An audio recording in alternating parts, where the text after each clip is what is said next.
Ok, donc aujourd'hui, on va voir un complément donc, sur l'algèbre linéaire qui va se porter sur l'espace dual d'un espace vectoriel. Donc, si je prends un espace vectoriel E, ok, donc qui est un K espace vectoriel, hop, eh bien, on sait ce que c'est une forme linéaire, d'accord? Une forme linéaire, c'est tout simplement une fonction qui va de E dans K, ok? Donc ça, c'est une forme linéaire. Et en fait, l'espace dual, c'est simplement l'ensemble de ces formes linéaires. Donc l'espace dual, qu'on note E étoile, c'est simplement l'ensemble des formes linéaires, donc de E, dans K. Donc ok, c'est juste un ensemble. Donc on va voir que l'espace dual, en vrai, c'est pas si dur à comprendre. Et tout d'abord, pour commencer, on peut voir que l'espace dual, c'est un espace vectoriel. Ok. Donc on va commencer par démontrer, en tout cas montrer quelques trucs comme quoi c'est un espace vectoriel. Et puis ensuite, on va voir quelques exemples avant de passer à la suite. Donc, pour montrer que c'est un espace vectoriel, on va simplement montrer quelques propriétés, on ne va pas toutes les montrer, mais on s'assurera que les autres marchent aussi. Si je prends des vecteurs donc, de l'espace dual, ok, donc je vais prendre phi et psi de mon espace dual. Ok, donc je rappelle que l'espace dual, je préfère le remarquer, on ne sait jamais. Ok. Et je vais prendre un scalaire lambda dans K. Ok. Bah alors qu'est-ce que j'ai? Ben, j'ai que pour tout élément de l'espace de base, pas l'espace dual, eh bien, si j'ai phi plus lambda psi de x, alors j'ai quoi? J'ai bien phi de x plus psi de lambda x. Ça, je peux encore le départager par linéarité. Comme, alors ça je le fais, hein, la linéarité, tout simplement parce que ce sont des formes linéaires, d'accord? Donc les formes linéaires sont linéaires. Et donc on obtient bien ça, ok? Ensuite, on a d'autres propriétés, hein. Il y a un élément neutre, hein. C'est la fonction qui associe 0. On a un inverse qui est donc moins la forme linéaire elle-même. En tout cas, on a toutes les propriétés d'un espace vectoriel. Donc, E étoile, donc l'espace dual, c'est bien un espace vectoriel. Ok. Et maintenant, on va pouvoir voir des propriétés.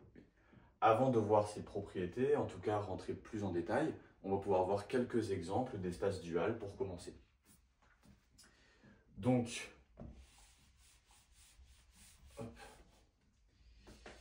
Euh, on peut commencer tout simplement par un espace qu'on connaît très bien.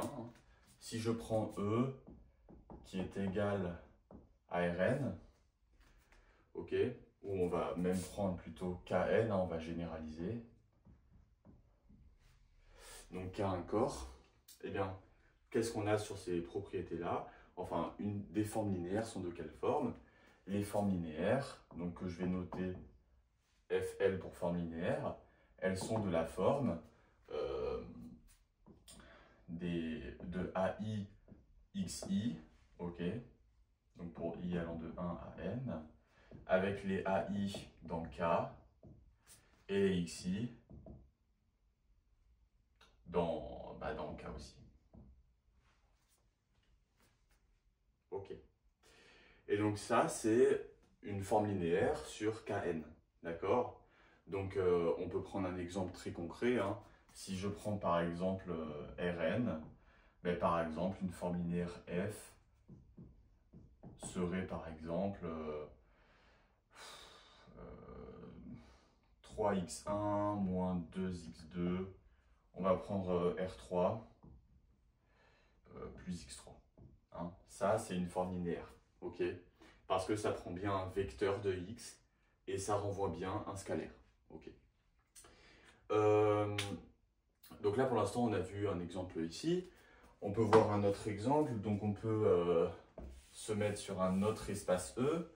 Par exemple, Si je prends l'espace des fonctions continues sur un intervalle 0, 1 à valeur dans R, ben une forme linéaire basique, on va l'appeler F. Donc on prend quoi?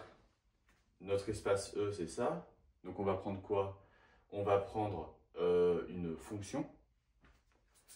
Donc on va l'appeler G. Donc c'est une forme linéaire qui à G va associer par exemple l'intégrale de 0 à 1 G de t dt. D'accord?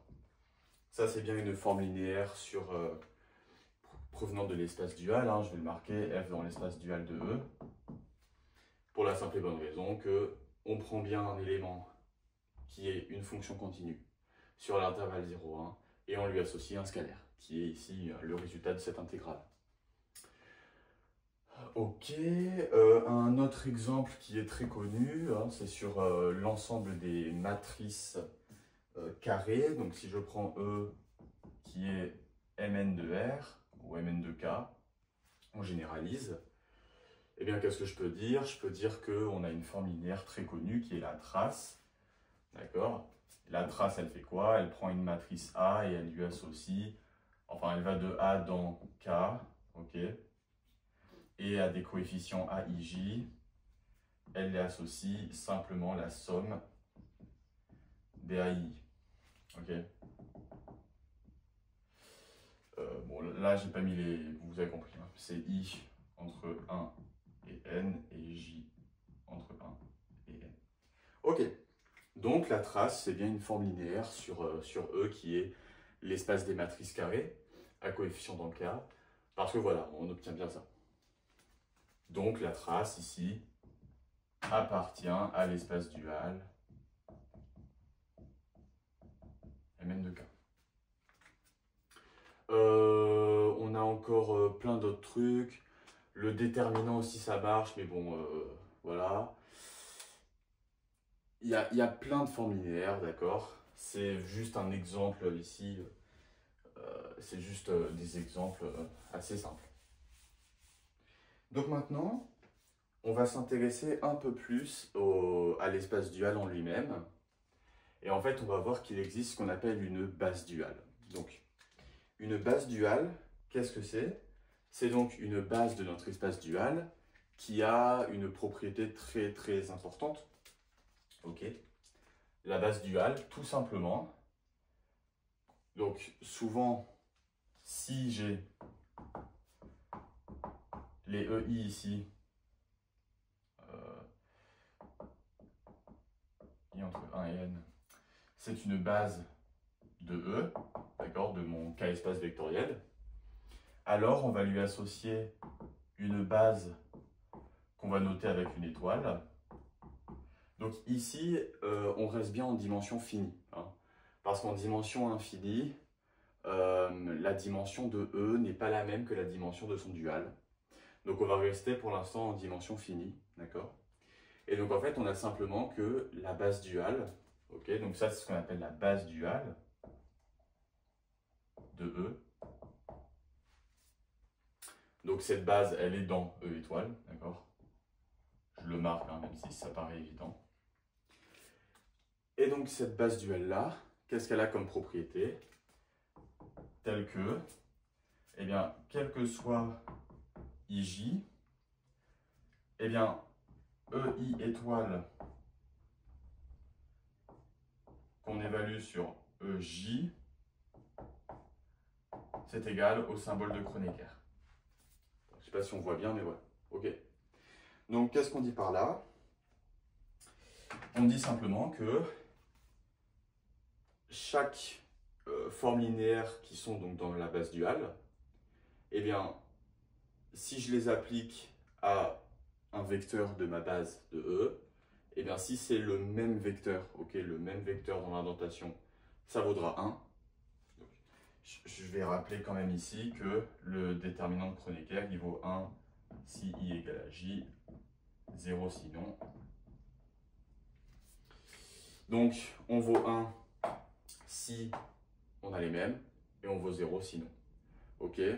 Donc, par exemple, E1 étoile en E1, ça vaut 1. E1 étoile en E2, ça vaudra 0, ainsi de suite. E2 étoile en E2, ça vaut 1, pour tous les autres, ça vaut 0, etc. Ok, donc ça, c'est le principe même de la base duale. Et donc, on va voir des propriétés sur la base duale. Avant de faire ça, il y a une nouvelle notation qu'on va voir qui est, alors ça je l'ai vu sur les livres et tout, c'est une autre notation qui est, au lieu de à chaque fois prendre notre forme linéaire et de l'appliquer à un vecteur, on peut le noter, donc f appliqué à un vecteur x, ça peut se noter aussi sous la forme f, enfin crochet fx. Donc ça c'est une autre notation, et d'ailleurs ça s'appelle le crochet de dualité.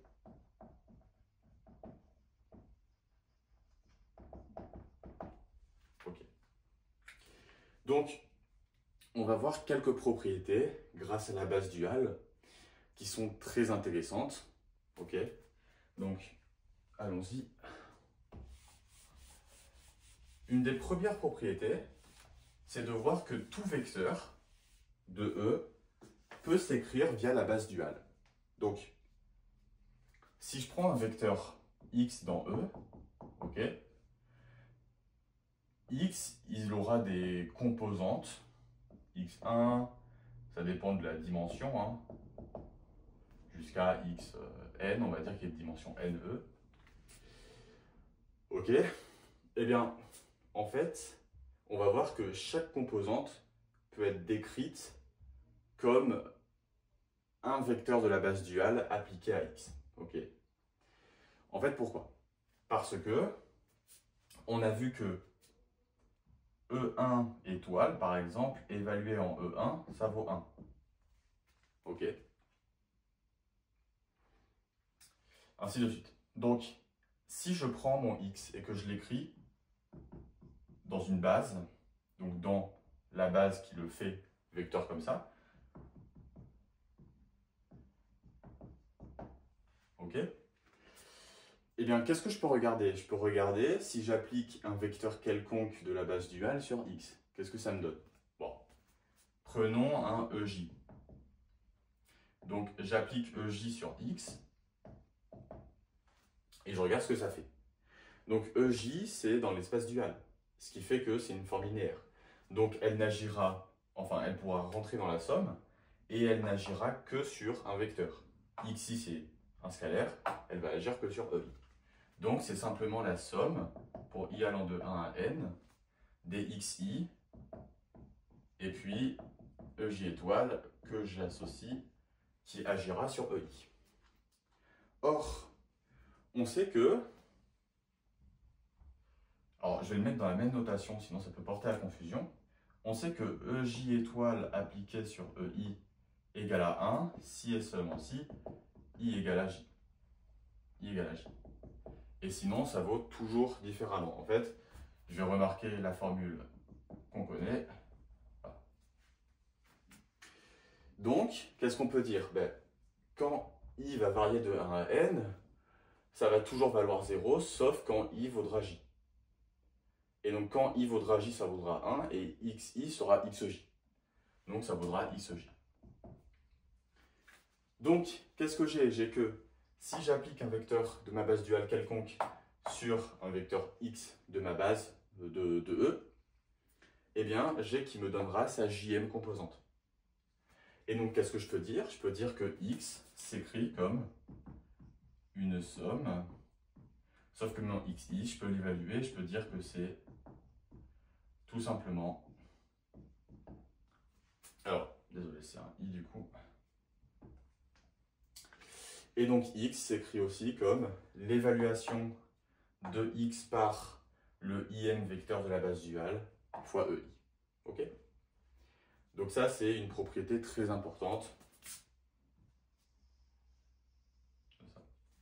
D'ailleurs, quelque chose qu'il faut savoir, c'est que la base duale dépend fortement de la base qu'on prend. D'accord? Si j'ai deux bases différentes, j'aurai deux bases duales différentes. Hein. Ça peut se montrer très facilement. Hein. Vous prenez deux bases, et puis vous pouvez montrer très facilement que la base duale liée à la première, elle doit annuler où donner 1 pour la première, la base duale associée à la deuxième doit donner 1, doit annuler la deuxième, mais entre elles, il n'y a pas de règle. Okay, donc, une base duale est associée à une base. Okay, en fait, une base duale est unique par rapport à une base donnée dans E. Ok. On peut voir quelque chose d'autre qui, ça, nous permettra de montrer un résultat important sur ce qu'on appelle le bidual. Donc, c'est le dual du dual. Donc, je vais le faire maintenant, mais je le réécrirai peut-être après. Si je prends un vecteur de mon espace dual, donc c'est une forme linéaire, en fait, comme c'est un vecteur, il s'écrit comme des composantes en i fois donc nos vecteurs EI de la base duale. On n'oublie pas que la dimension de E, ça je vais le marquer, la dimension de E est égale à la dimension de son dual. Donc, j'obtiens que psi lui-même, il a une décomposition dans la base duale, parce que c'est un vecteur, hein. E dual est un vecteur, est un espace vectoriel. Ok? Donc, ça se décompose comme ça.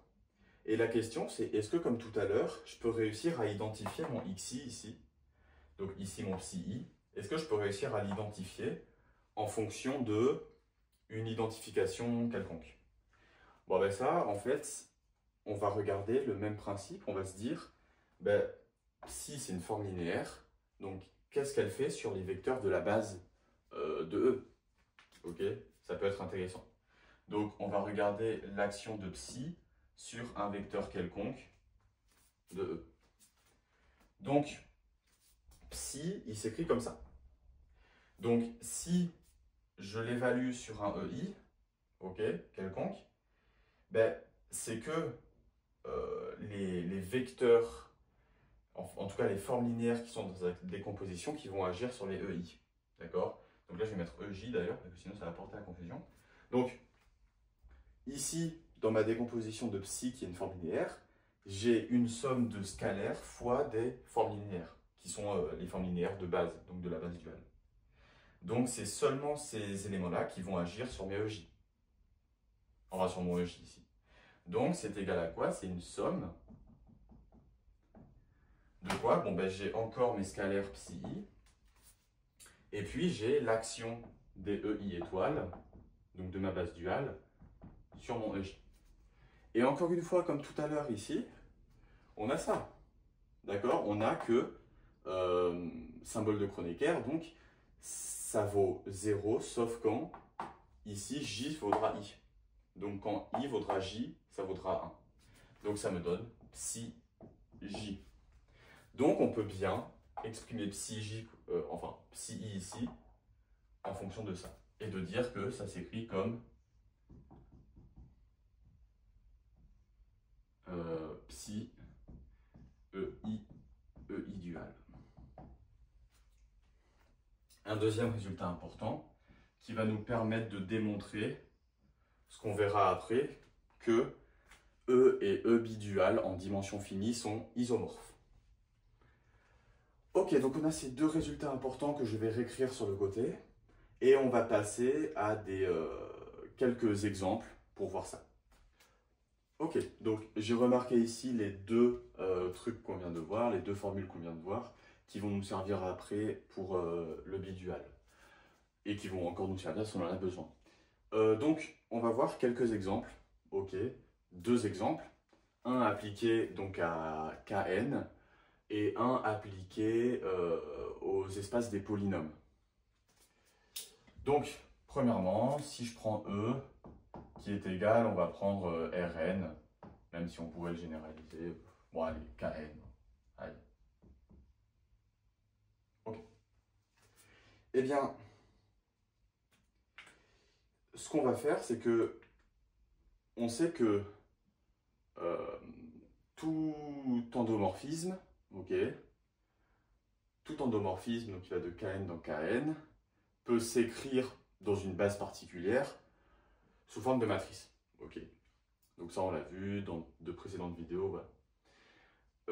Ici, dans notre cas, on va se baser directement sur les matrices. Ok, donc je vais prendre GLN de K.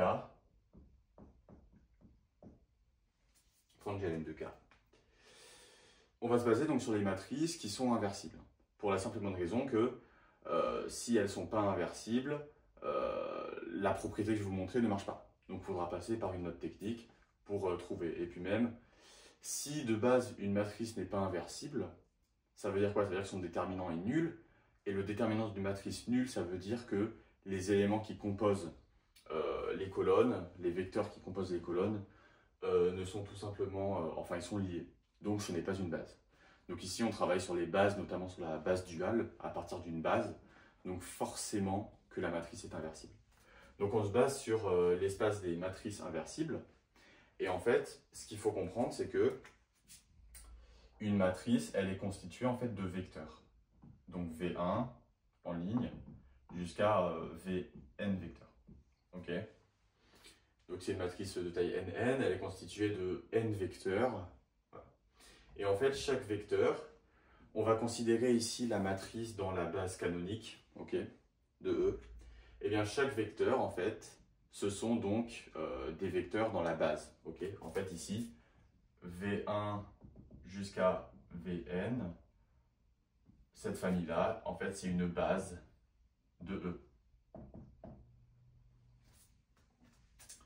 Eh bien, à partir de la matrice, on peut trouver très facilement la base duale, et c'est simplement les lignes de la matrice inverse. Donc si ici je l'appelle A pour lui donner un nom, eh bien A-1, elle sera constituée donc en ligne des vecteurs de la base duale. Hop. Alors, donc ça, je vais marquer donc V1 jusqu'à Vn forme la base duale. Pour le voir, il y a une façon, on va dire, assez logique. Hein. Bon, la preuve, je ne vais pas la faire ici, mais une idée de preuve serait de simplement voir que A-1 A égale à IN, l'identité. Ok. Et A-1A, c'est quoi comme calcul? A-1A, si vous le faites, c'est tout ça, tous ces éléments-là pour le premier, fois ces éléments-là. Ok. Sauf qu'on sait que V1 étoile appliquée à V1, ça vaut 1. Et on a bien ici que si je fais donc A-1 fois A, je fais ces produits-là. Et donc au final, j'aurais vu V1, ok, étoile appliquée sur V1. Et ça me donne bien 1. Par contre, maintenant, si je fais V1 étoile sur d'autres vecteurs, ça doit donner 0. V1 étoile sur Vj pour J égale 0, pour J différent de 1. Ok. Et bien du coup, on voit que si j'applique ici V1 étoile sur tous les autres, j'aurai bien 0. Donc la première ligne sera constituée de 1, 0, 0, 0, 0. Donc ça, c'est la première ligne de IN, etc., etc. V2 étoile appliquée sur tous vos 0, sauf sur V2. Donc on aura bien un 1 à la case 2, 2, etc., etc. Donc on aura bien des 1 sur la diagonale et des 0 de partout autre, qui est bien l'identité.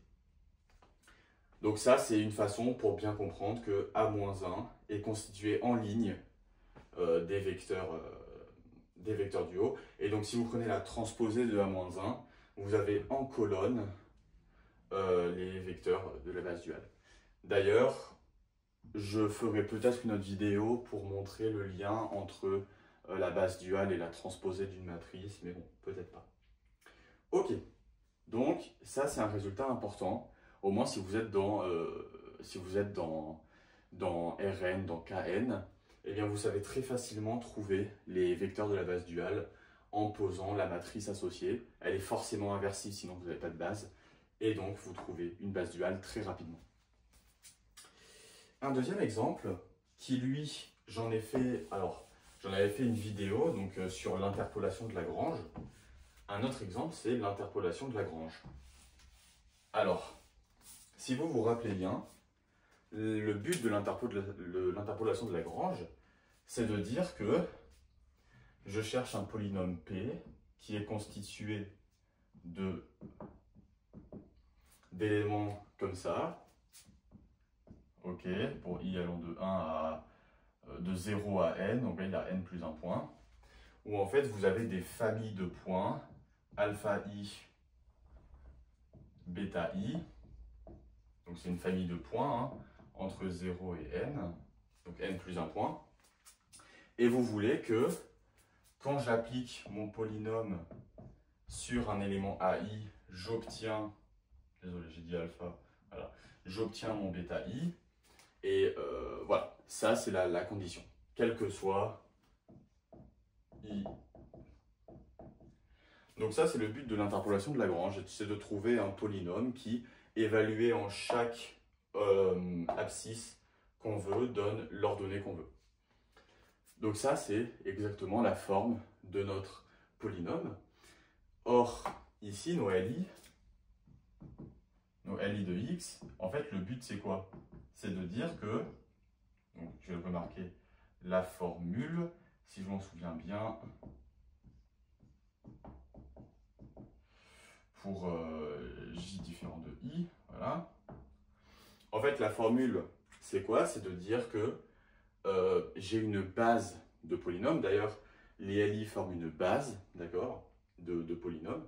Eh bien, j'ai que tous mes polynômes LI, ils valent LI évalué en A, J vaut simplement le symbole de Kronecker. Et là, je ne sais pas si vous voyez la subtilité, mais en fait, c'est très proche de EI étoile évalué sur EJ égale à symbole de Kronecker. Vous voyez la dualité ici, d'ailleurs, hein, espace dual, la dualité entre les deux. Et en fait, c'est exactement ça. En fait, la base duale de nos LI ici, c'est nos polynômes évalués en AI. Ok? Donc, ça, je vais pouvoir le marquer. En fait, on n'a que les formes linéaires, donc P qui associent, donc les formes linéaires P, je vais les nommer phi, qui associent à un polynôme son évaluation en AI, ok? Et bien ça, donc tous nos phi ici, donc je peux les appeler les phi i, et bien nos phi i forment une base, d'accord? Ça c'est la base duale de étoile et étoile. Étoile c'est quoi? C'est la base des LI.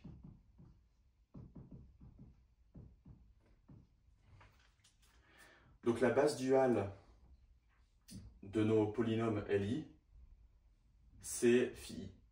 Ok. Donc c'est un peu compliqué parce que là on parle de polynôme. Hein. J'ai oublié de marquer, mais on est bien dans Rn de x. On parle de polynôme de degré n plus 1. Donc une forme linéaire f de E dans R, on va dire, ok, c'est en fait c'est une forme linéaire qui prend un polynôme et qui associe une évaluation de polynôme, forcément. Donc on pourrait l'appeler f en x, hein, qui l'évalue en x. Ok? Donc ici, on a bien ça. Nos LI, ce sont nos polynômes.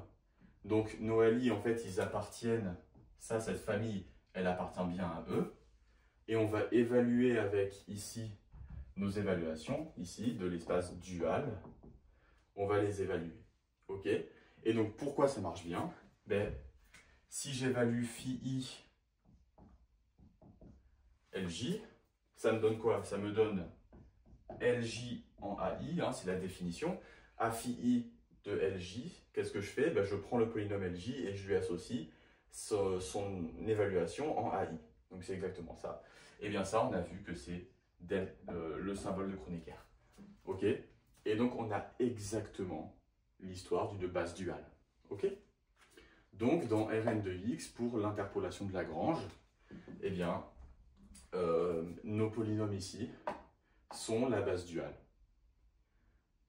de nos polynômes ici qui sont qui est la base de Lagrange, d'accord? La base des polynômes de Lagrange. Ok, donc là on a vu deux applications qui sont très intéressantes liées aux bases duales. Donc, maintenant j'aimerais montrer quelque chose d'intéressant sur l'espace dual. Donc, l'espace dual, qu'est-ce que c'est? On s'en rappelle. C'est exactement ça pour un cas espace vectoriel. Donc, c'est les formes linéaires donc, qui vont de E dans K. Ok? Donc, une forme linéaire, c'est phi, par exemple, ok, qui appartient à mon dual. Phi, ok, donc phi, elle va de E dans K, ok. Donc, l'image de phi, c'est quoi? L'image de phi, c'est K, ok? On va le marquer comme ça. Donc, le rang de phi, qui est la dimension de son image, c'est 1. Ok? Théorème du rang. Par le théorème du rang, on a que le noyau de phi, c'est n qui est la dimension de mon espace, hein, E de dimension de E égale à n. Donc, c'est la dimension de mon espace moins la dimension de l'image qui est le rang, donc moins 1. Ça, c'est très important parce qu'en fait, on est en train de montrer que le noyau d'une application linéaire, ok, c'est simplement un hyperplan, ok, d'une forme linéaire. Donc, le noyau de tout élément du dual est un hyperplan, ok. Bon, ça c'est très important. D'ailleurs, on va l'utiliser pour la démonstration de l'injectivité sur une application plus tard. Donc ça, c'est quelque chose d'important, ok? Allez, parfait. J'aimerais montrer un dernier truc. Donc, peut-être avant de montrer le dernier truc, on va passer à quelques exemples, d'accord? Si je prends E qui est Rn, ok? Une forme linéaire, on sait qu'on est de la forme AI, XI, ok? C'est ça. Avec les AI dans R. Ok, et nos XI, bon, bah, c'est les valeurs, voilà, ça c'est X. Enfin, oula, c'est une forme linéaire associée à X. Eh bien, on a que, si je l'écris en extension, ça me fait A1, X1, oula, plus jusqu'à AN, XN. Ok, et le noyau de F, je marque phi, c'est égal à l'ensemble des éléments de Rn tels que cette expression-là est annulée. Et donc en fait, on a bien ici un hyperplan. Ok, c'est quelque chose de dimension n-1 et en fait c'est une équation, d'accord, à n éléments. Donc le noyau de mon application, c'est bien ça. Qu'est-ce que j'ai encore comme autre exemple? On va avoir encore des exemples sur les fonctions continues, les espaces des polynômes, les matrices. Bon, voilà. D'ailleurs, sur les matrices, vous avez la trace. La trace égale à 0. L'ensemble des matrices dont leur trace vaut 0, c'est un hyperplan de l'espace des matrices. L'espace des... les matrices dont le déterminant vaut 0, ben, toutes ces matrices-là forment un hyperplan. Okay, bon, parfait. Dernière petite notion avant de passer à la bidualité. La petite notion qu'on va voir, c'est le fait que notre forme linéaire agit comme un produit scalaire. Donc on a vu que si je prends EI étoile et que je l'associe à EJ, j'obtiens 1 ou 0. Si je prends E1 étoile et que je l'associe donc à E1, j'ai 1. Ok. Donc prenons ici E1, enfin nos EI, prenons vraiment les bases canoniques. Donc ça sera la base canonique. EI, base canonique de E, et EI dual, base duale. Associé forcément à la base canonique de E.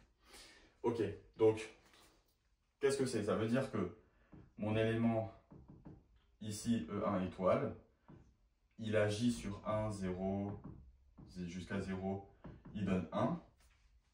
Et donc, c'est quoi? C'est en fait exactement prendre la première coordonnée. Ok? Donc ça, c'est équivalent à avoir le produit scalaire suivant.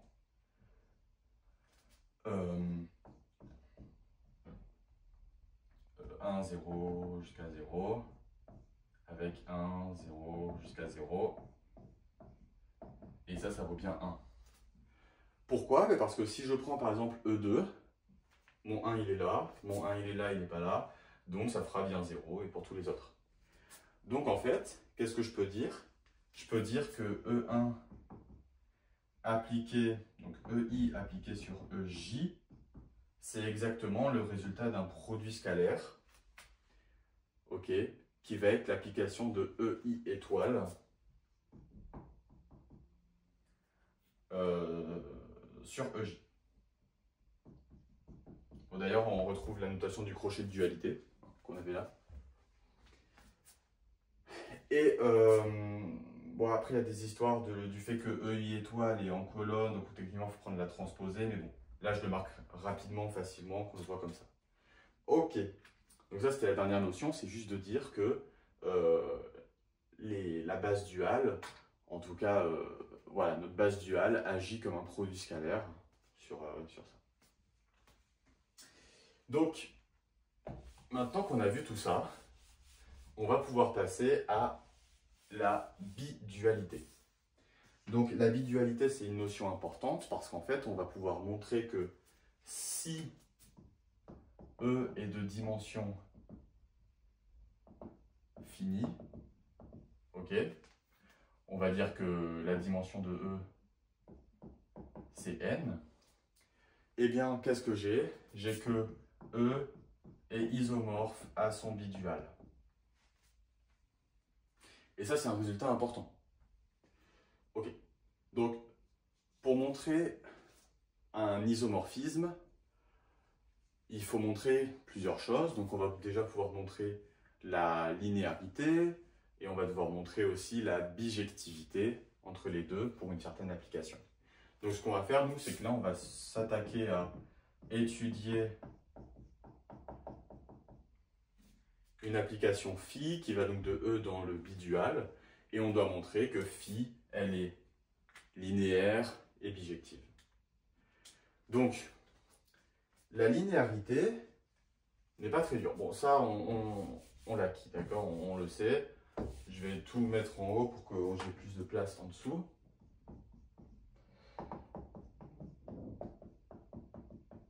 Ok. Donc, la linéarité, elle n'est pas très dure, d'accord.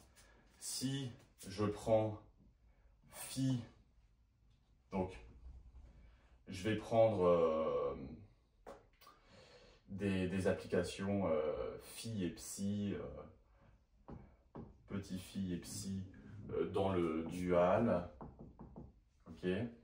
Je vais prendre x dans E. Et en fait, qu'est-ce qu'on a? On a que grand phi. Je vais prendre lambda dans K, on va dire pour E un K espace vectoriel. Je vais dire que phi de... Donc, phi, il prend des éléments de E. Donc, phi de x est égal. Eh bien, admettons phi, ça prend des éléments de E, ça va dans le bidual.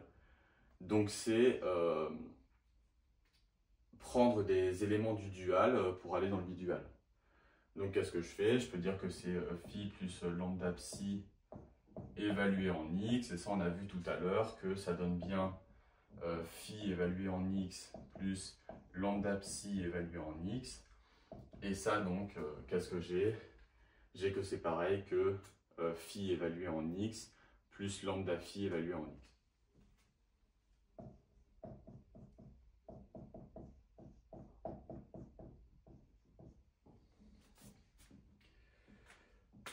Ok. Ensuite, donc on a la linéarité. Maintenant,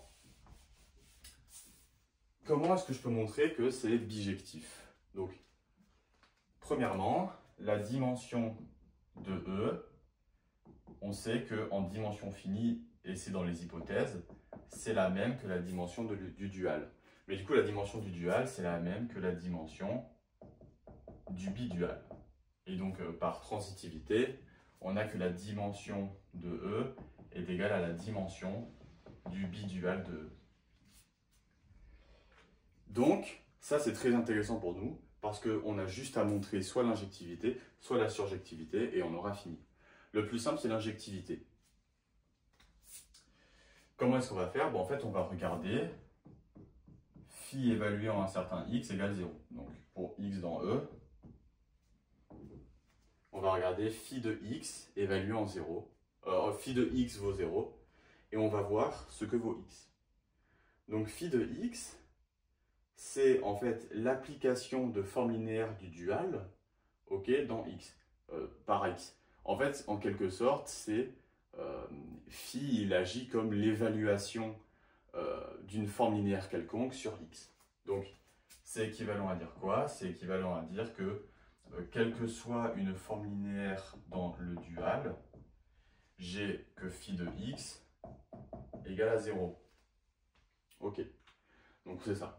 Sauf que, quel que soit phi dans le dual, donc quelle que soit la forme linéaire, j'ai que ma forme linéaire appliquée à x vaut 0. Ben ça, par définition, ça veut dire que x égale à 0, pour la simple et bonne raison que vous prenez toutes les formes linéaires et vous avez toujours 0. Donc ça veut dire que vous avez des formes linéaires ici, vous avez toutes les formes linéaires possibles de E dans K.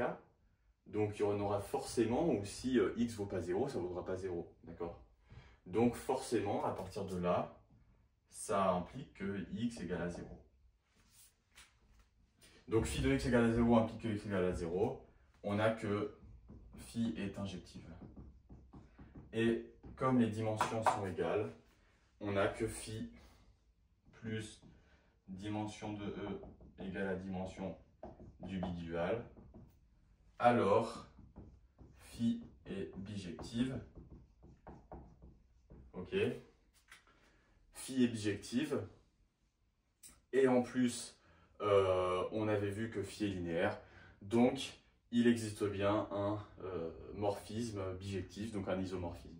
Phi est un isomorphisme entre E et E bidual. Donc, E est isomorphe à son bidual, d'accord? Et ça, c'est très fort parce que ça veut dire que ça ne dépend pas de la base, d'accord?